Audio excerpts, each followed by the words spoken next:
領土100，還有11天，我們要同心禱告。聖靈，我們歡迎你。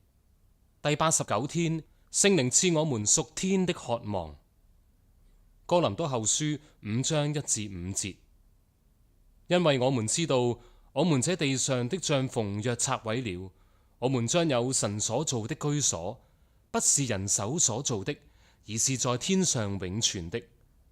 我們在這帳篷裏嘆息，渴望得到那從天上來的居所，好像穿上衣服，倘若脫下，也不至於赤身了。其實我們在這帳篷裏的人勞苦嘆息，並不是願意脫下地上的帳篷，而是願意穿上天上的居所，好使這必死的被生命吞滅了。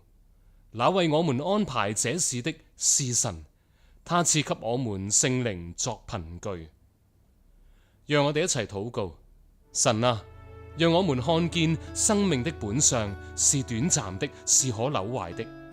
神啊，讓這看見驅使我們渴望永存的美善的事物。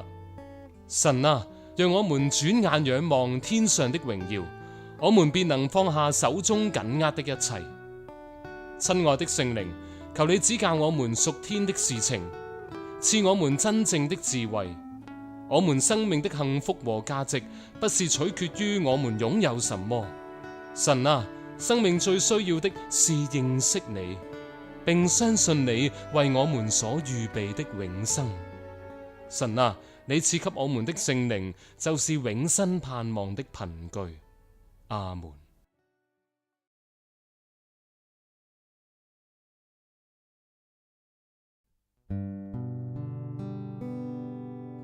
兩眼只想仰望永存的居所，聖靈請賜我們屬天的渴望。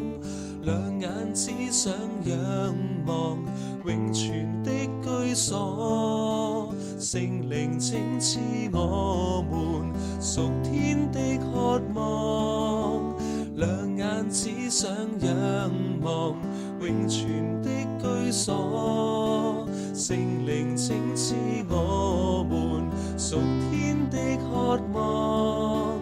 兩眼只想仰望永存的居所，聖靈請賜我們屬天的渴望。